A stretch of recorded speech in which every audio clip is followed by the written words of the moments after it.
తన రాజకీయ అవసరాల కోసం జగన్మోహన్ రెడ్డి ఎవరిని వదలడం లేదా? బర్రెలెక్క క్రేజ్ని జగన్మోహన్ రెడ్డి వాడుకునే ప్రయత్నం చేస్తున్నారా అంటే అవుననే సమాధానం ఇస్తున్నారు కొంతమంది రాజకీయ విశ్లేషకులు. ఇక ఇదే అంశానికి సంబంధించి మనతో మాట్లాడేందుకు ప్రముఖ రాజకీయ విశ్లేషకులు, ప్రముఖ సీనియర్ జర్నలిస్ట్ సిఎస్ రావు గారు మనతో ఉన్నారా? ఆయనతో మాట్లాడదాం. Sir hi sir. Hello Krishna. Sir, Barrelakka క్రేజ్ని వాడుకునేటువంటి ప్రయత్నం జగన్మోహన్ రెడ్డి చేస్తున్నాడా? తన రాజకీయ ప్రయోజనాల కోసం ఎవరినైనా వాడుకునే దిశగా జగన్మోహన్ రెడ్డి అడుగులు వేస్తున్నాడా అంటే ఏం చెప్తారు సార్? ఇప్పుడు ఒకటేంటంటే కృష్ణ, నిన్న మీటింగ్ సందర్భంగా గురువారం రోజు జగన్మోహన్ రెడ్డి ఒక కామెంట్ చేశాడు. ఏం చేశారంటే ప్యాకేజ్ స్టార్, మ్యారేజ్ స్టార్ అని చెప్పేసి పవన్ కళ్యాణ్ని టార్గెట్ చేస్తూ ఆయనకి తెలంగాణలో ఎన్ని ఓట్లు వచ్చినాయి, అసెంబ్లీ ఎన్నికల్లో పోటీ చేస్తే బర్రెలెక్క కన్నా తక్కువ వచ్చినాయి అని చెప్పి ఆయన ఉటంకిచ్చాడు ఆ బర్రెలెక్క పేరుని. అవును, అది ఏదో మామూలుగా యథాలాపంగా ఆయన వాడారు ఆ బర్రెలెక్క పదాన్ని, లేదంటే బర్రెలెక్క పేరుని అని చెప్పి అనుకుంటాం, సహజంగా అనుకుంటారు అందరూ. కానీ జగన్మోహన్ రెడ్డి మామూలుడు కాదు, ఏదో సినిమాలో ఉంది కదా మామూలుడు కదని, వాడకం మామూలుగా ఉండదని. సో అలా ఏదో సినిమాలో ఉంది వాడకం మామూలుగా ఉండదని. సో అలా జగన్మోహన్ రెడ్డి బర్రెలెక్క పేరు తీసేయంటే దాని వెనక చాలా కసరత్తు ఉంది. ప్లస్ జగన్మోహన్ రెడ్డి చాలా అప్డేట్ అయ్యారు అని చెప్పి నాకైతే అర్థమవుతుంది. ఎందుకంటే జగన్మోహన్ రెడ్డి స్థాయిలో, జగన్మోహన్ రెడ్డి ముఖ్యమంత్రిగా హోదాలో ఒక బర్రెలెక్క పేరు ఎత్తారు అని అంటే అది ఆలోచించకుండా ఆయన ఆ పదాన్ని, ఆ పేరుని వాడి ఉండరని చెప్పి నేనైతే అనుకుంటున్నాను. దానికి కొంచెం వెనక్కి వెళ్తే జగన్మోహన్ రెడ్డి అది ఉద్దేశపూర్వకంగా ఆ పేరుని వాడుకున్నారా, లేదంటే వ్యూహాత్మకంగా వాడుకున్నారా, లేదంటే యథాలాభంగా వాడారా అనే దాని మీద మనం విశ్లేషణ చేసుకుంటే కనుక ఖచ్చితంగా వ్యూహాత్మకంగా బర్రెలెక్క పేరుని వాడారని చెప్పి చెప్పచ్చు. ఓకే. ఎందుకనంటే సాదాసీదా మీటింగులు జరిగితే కనుక, సాదాసీదా ప్రసంగాలు, సాదాసీదా మీటింగులు జరిగితే కనుక అది పెద్దగా ఎవరు కూడా అంత అట్రాక్టివ్గా చూడరు. మొన్నటి వరకు ఏం చేశాడు ఆయన, పవన్ కళ్యాణ్ని టార్గెట్ చేస్తూ వచ్చారు. ఒక దాదాపు 1 year నుంచి Pawan Kalyan marriages, Pawan Kalyan package star, దత్తపుత్రుడు, ఇలా కామెంట్ చేసుకుంటూ వచ్చారు. సో ఎందుకు కామెంట్ చేసి వచ్చారు? పవన్ కళ్యాణ్ని ఎవరు టార్గెట్ చేస్తే వాళ్ళు సోషల్ మీడియాలో హైలైట్ అవుతారనేది శ్రీరెడ్డి దగ్గర నుంచి ఉంది. ఇప్పుడు కాదు, 4-5 సంవత్సరాల నుంచి ఉంది. ఇప్పుడు ఆర్జీవి కానీ, శ్రీరెడ్డి కానీ, ఇలాంటి వాళ్ళు ఉన్నారు కదా, వీళ్ళంతా యూట్యూబ్ స్టార్స్. సో ఈ యూట్యూబ్ స్టార్లో పవన్ కళ్యాణ్ కూడా ఒక స్టారు ప్లస్ సినిమా స్టార్ కూడా, ఆయన Tollywood hero plus YouTube star కూడా. ఎందుకంటే మిగతా హీరోలకి లేనటువంటి ఫాలోయింగ్ పవన్ కళ్యాణ్కి ఉంటుంది. సోషల్ మీడియాలో షేక్ చేస్తారు. సో అందుకే మీరు గమనిస్తే కనుక గత 5-6 సంవత్సరాల నుంచి ఎవరైతే యూట్యూబ్ని కొంచెం స్పీడ్గా తీసుకెళ్ళాలి, లేదంటే బాగా దాన్ని హైప్ చేసుకోవాలి ఆ యూట్యూబ్ ఛానల్ని అనుకుంటే ఇమీడియట్గా ఏదో రకంగా పవన్ కళ్యాణ్ మీద ఒక దుమ్మెత్తి వేస్తారు. దుమ్మెత్తి పోసి ఆ యూట్యూబ్ ఛానల్ క్లిక్ అవుతుంది. ఈలోపు జన సైనికులు వచ్చేస్తారు, లేదంటే పవన్ కళ్యాణ్ అభిమానులు వచ్చేస్తారు. ఇక వాళ్ళ పదజాలం తట్టుకోలేరు, వాళ్ళ తాకిడి మామూలుగా ఉండదు, వాళ్ళ పదజాలం మామూలుగా ఉండదు. దాని గురించి చెప్పాల్సిన అవసరం లేదు. అంటే ఆ వాళ్ళు వాడేటువంటి పదాలు కానీ వాళ్ళ తాకిడి కానీ మామూలుగా ఉండదు అది. సో దాంతో ఆటోమేటిక్గా క్లిక్ అయిపోతారు. ఎవరైతే పవన్ కళ్యాణ్ అభిమానులు రెచ్చగొట్టారో వాళ్ళు హైలైట్ అయిపోతారు. ఆర్జీవి హైలైట్ కావడానికి కారణం కూడా అదే. ఆర్జీవి ఒక వివాదాస్పదమైనటువంటి డైరెక్టరు. ఆ డైరెక్టర్ కన్నా కూడా పవన్ కళ్యాణ్కి యాంటీగా ట్వీట్లు పెడుతూ పవన్ కళ్యాణ్కి యాంటీగా అతను టార్గెట్ చేయటం అనేది ఈ జన సైనికులందరూ ఆయన మీద టార్గెట్ చేస్తే ఒక పెద్ద సోషల్ మీడియాలో ఆయన మంచి ఫాలోయర్స్ అయిపోయారు ఆయనకి. ట్విట్టర్లో కూడా ఫాలోయర్స్ ఎక్కువ ఉంటారు ఆర్జీవికి. సో కాబట్టి పవన్ కళ్యాణ్ ఫస్ట్ మీరు గుర్తుపెట్టుకుంటే కరెక్ట్గా 2019 ఎన్నికల ముందు ఈ దాడి అనేది స్టార్ట్ అయింది పవన్ కళ్యాణ్ మీద. అది ఇప్పుడు జగన్మోహన్ రెడ్డి కూడా క్యాచ్ చేశారు. ఎందుకంటే ప్రశాంత్ కిషోర్ కదా వ్యూహాలు, అంది ప్రశాంత్ కిషోర్ వ్యూహాలు కదా వైఎస్ఆర్ కాంగ్రెస్ పార్టీకి. సో 2019 ఎన్నికల్లో గెలిచాడనంటే సోషల్ మీడియా వేదికను చేసుకునే జగన్మోహన్ రెడ్డి అంత స్థాయిలో ప్రచారం అంతా హైప్ అయింది. సో అప్పటి నుంచి సోషల్ మీడియాని ఫాలో అయ్యేలాగా ప్రశాంత్ కిషోర్ చేశాడు ఎవరిని, జగన్మోహన్ రెడ్డిని. సో అందుకని చెప్పేసి రీసెంట్గా ఒక యూట్యూబ్ స్టార్స్ని ఐడెంటిఫై చేశారు నెక్స్ట్ ఎలక్షన్ కోసం.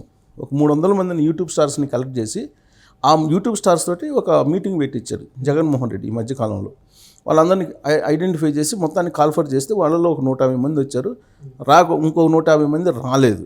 రాని వాటి వాళ్ళల్లో విశాఖకు సంబంధించినటువంటి లోకల్ లోకల్ బాయ్ నాని కూడా ఉన్నారు. సో అతను రాలేదు, రాకపోగా అతని ఫాలోయర్స్ని కూడా రానివ్వలేదు అనేది వైఎస్ఆర్ కాంగ్రెస్ పార్టీ వాళ్ళకు ఉన్నటువంటి ఒక అసహనం లేదా అసంతృప్తి లేదంటే వ్యతిరేకత అనుకోండి. దాని కారణంగానే అతన్ని మొన్న పడవ కాలిపోయినప్పుడు పోలీసులు 4 రోజులు పోలీస్ స్టేషన్లో పెట్టారనేది వాళ్ళ కుటుంబ సభ్యులే చెప్పడం జరిగింది. వాళ్ళ కుటుంబ సభ్యులు కానీ లేదా లోకల్ బాయ్ నాని ఫాలోయర్స్ కానీ చెప్పడం జరిగింది. అంటే యూట్యూబ్ స్టార్స్ ఎవరైతే ఉన్నారో వాళ్ళని ఇప్పుడు అట్రాక్ట్ చేసి వాళ్ళ ద్వారా ఆయన ఇచ్చినటువంటి సంక్షేమ పథకాలని ప్రజల్లోకి తీసుకెళ్లాలనేది ఒక వ్యూహంగా రచించారు జగన్మోహన్ రెడ్డి. జగన్మోహన్ రెడ్డి ఆయన టీం అనుకో, ఆ టీంలో పీకే బ్యాచ్ కూడా ఉంటారు. ఇక ఈ మధ్యకాలంలో ఇంకొక అతను యూట్యూబ్ స్టార్ ఉన్నాడు దుర్గారావు. ఆ దుర్గారావు వచ్చి నీకు సీఎం ఆఫీస్లో సీఎం చైర్లో కూర్చొని ఒక వీడియో సెల్ఫీ పెట్టారంటే సీఎం ఆఫీస్లోకి ఎలా ఎంటర్ అయ్యాడు అని అంటే ఖచ్చితంగా పర్మిషన్ తోటి ఎంటర్ అయ్యి ఉంటాడు. ఇప్పటి వరకు కూడా పోలీసులు దాని మీద కేసు ఫైల్ చేయలేదు, దాని మీద ఇన్వెస్టిగేషన్ చేయలేదు. దుర్గారావు అతని పేరు ఏదో ఉంది, దుర్గారావే పేరు, టిక్ టాక్ దుర్గారావు. ఆ టిక్ టాక్ దుర్గారావు పోయి జబర్దస్తిగా చైర్లో కూర్చొని సీఎం కుర్చీలో కూర్చొని ఒక వీడియో పెట్టి ప్లస్ నాకు నేను దూరం నుంచి చూశాను సీఎం ఆఫీస్ని ఇప్పుడు దగ్గర నుంచి కూర్చున్నాను, సీఎం చైర్లో కూర్చున్నానని చెప్పి ఒక సెల్ఫీ పెట్టారు. సెల్ఫీ పెడితే అది అసలు ఫేక్ కాదా అనేది తేల్చాల్సినటువంటి పోలీసులే కామ్గా ఉన్నారంటే డెఫినెట్గా ఆ యూట్యూబ్ స్టార్స్ని ఆహ్వానించారు కదా, ఆహ్వానించినటువంటి వాళ్ళు ఇతను టిక్ టాక్ దుర్గారావు కూడా ఉన్నారు. సో అతను ఇచ్చినటువంటి పర్మిషన్ కారణంగానే ఆ దుర్గారావు ఎంటర్ అయ్యి సెల్ఫీ వీడియో పెట్టాడని చెప్పేసి మనం భావించడానికి అవకాశం ఉంది. ఎందుకంటే అతని మీద కేసు కట్టలేదు, ఇన్వెస్టిగేషన్ చేయలేదు. సో అదంతా అయిపోయిన తర్వాత ఇప్పుడు దీన్ని బట్టి ఎంత ఎందుకు చెప్తున్నానంటే దీన్ని బట్టి జగన్మోహన్ రెడ్డి ఎంత అప్డేట్ అవుతున్నారు అనేది అర్థం, దానికి చెప్తున్నాను నేను. ఇప్పుడు యూట్యూబ్ స్టార్స్ ఎవరైతే ఉన్నారో, పాపులర్స్ ఎవరైతే ఉన్నారో వాళ్ళని టార్గెట్ చేస్తున్నారు జగన్మోహన్ రెడ్డి. టార్గెట్ మీన్స్ వాళ్ళ పేరును ఉపయోగించుకొని ఈయన ప్రసంగాన్ని హైలైట్ చేసుకునేటువంటి ప్రయత్నం చేస్తున్నాడు అని చెప్పచ్చు. సో ప్రధానమైన ప్రతిపక్షం తెలుగుదేశం పార్టీ అక్కడ. కానీ గత 1.5 year నుంచి ఇంకో పవన్ కళ్యాణ్ టార్గెట్ చేసినంతగా ప్రధాన ప్రతిపక్షం చంద్రబాబు నాయుడు కానీ ప్రధాన పక్షం వాళ్ళని ఎవరిని కూడా విధానపరమైన అంశాల్లో కానీ లేదా రాజకీయపరమైన అంశాలనే కానీ పెద్దగా టార్గెట్ చేస్తున్నారు. అసలు చేయకుండా ఏం లేదు, టార్గెట్ చేస్తున్నారు, దాడులు చేస్తున్నారు. కాకపోతే తెలుగుదేశం పార్టీ వాళ్ళ మీద, జనసేన పవన్ కళ్యాణ్ మీద నీకు రాజకీయ ఆరోపణలు చేస్తూ సోషల్ మీడియాలో హైలైట్ అవుతున్నారు. భౌతికంగా దాడులు లేదంటే ఇతర రాజకీయ దాడులు ఏమో తెలుగుదేశం పార్టీ సంబంధించిన క్యాడర్ మీద, లీడర్ల మీద అరెస్టులు ఇవన్నీ చేస్తున్నారు. సో ఇట్లా వ్యూహాత్మకంగా వెళ్తున్నారు. ఇప్పుడు ఎలక్షన్ ఇంకొక 3-4 నెలల్లో ఉంది. ఈ 3-4 నెలల్లో ఉన్నటువంటి క్రమంలో పవన్ కళ్యాణ్కి ఉన్నటువంటి క్రేజ్ ఏదైతే ఉందో దాన్ని తగ్గించేటువంటి ప్రయత్నంలో భాగంగా ఇప్పుడు బర్లెక్క పేరు తీసుకున్నారు ఆయన.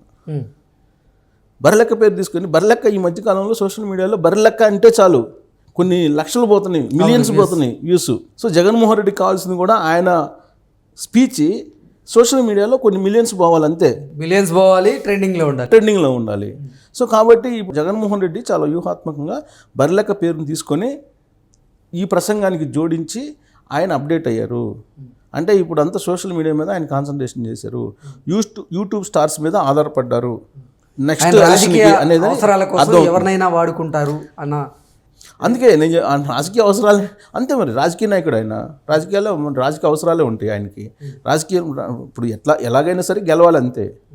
ఆటలోకి వెళ్తామండి, ఆటలోకి వెళ్ళినప్పుడు ఎలాగైనా గెలవాలని వెళ్తాం. సో అలాగే జగన్మోహన్ రెడ్డి కూడా ఇప్పుడు అప్డేట్ అయ్యారు. ఎలా అయ్యారు? సోషల్ మీడియా పవర్ ఏంటి, సోషల్ మీడియా బలం ఏందని తెలుసుకున్నారు. సో దాంతో ఇప్పుడు బర్లెక్కని హైలైట్ చేసి ఆయన స్పీచ్ ఇప్పుడు హైలైట్ అయింది. లేదంటే సోషల్ మీడియా అంత హైలైట్ అవుతుందా? ఇప్పుడు ఇన్ని రోజుల పాటు ఆయన బటన్ నొక్కే కార్యక్రమాలు అనేక చేశారు. సోషల్ మీడియా ఎక్కడ కూడా ట్రెండింగ్లో రాలా, బర్లెక్కరంగానే ట్రెండింగ్లోకి వచ్చాడు జగన్మోహన్ రెడ్డి. కాబట్టి ఆయన వాడకం కొంతమందిని తెలిసి వాడుతున్నట్టు తెలిసిద్ది, కొంతమందిని తెలియకుండా వాడేస్తుంటారు. వాడకం మామూలుగా ఉండదు గురువు అంటారా? ఆయన వాడకం మామూలుగా ఉండదు గురువు అని సినిమా ఉంటుంది కదా, ఆ టైప్లో జగన్మోహన్ రెడ్డి యొక్క వాడకం ఇప్పుడు ఆ విధంగా ఉంది. ఇప్పుడు బర్లెక్క పేరు తీసుకుని అంత హైలైట్ అయ్యారంటే బర్లెక్కకి ఆయన ఏదైనా ప్యాకేజ్ ఇవ్వాలి యాక్చువల్గా. ఎందుకంటే గుడ్ విల్ అనేది ఉంటుందండి. గుడ్ విల్ వాల్యూ అనేది చాలా పెద్దది. ఆవిడ బ్రాండ్ని వాడినందుకు బ్రాండ్ వాల్యూ చాలా మామూలు, దాన్ని క్యాలిక్యులేట్ చేయలేము. సో ఆయన బ్రాండ్ వాడుకొని ఇప్పుడు జగన్మోహన్ రెడ్డి లబ్ధి పొందుతున్నారు. ట్రెండింగ్లోకి వచ్చేసారు ఇవాళ. మామూలుగా అయితే ట్రెండింగ్లో రాదు. ప్యాకేజ్ స్టార్ అన్నా, మ్యారేజ్ స్టార్ అన్నా, అయిపోయింది ఈ పవన్ కళ్యాణ్ ఎప్పుడు తిట్టేది అని ఫస్ట్ పేజ్లో పవన్ కళ్యాణ్ తిట్టాడు, రావాల్సిన క్రేజ్ సంపాదించేసుకున్నాడు జగన్మోహన్ రెడ్డి. ఇప్పుడు బర్లెక్క వైపు మళ్ళారు. సో మరి రాబోయే రోజుల్లో ఇంకా యూట్యూబ్ స్టార్స్ పేర్లు ఎవరని చెప్పి బర్లెక్కలాగా ప్రతి మీటింగ్లో ఇలా వ్యూహాత్మకంగా ఆయన యూట్యూబ్ స్టార్లతో పోటీ పడతారేమో చూడాలి. Okay sir, thank you so much. Thank you.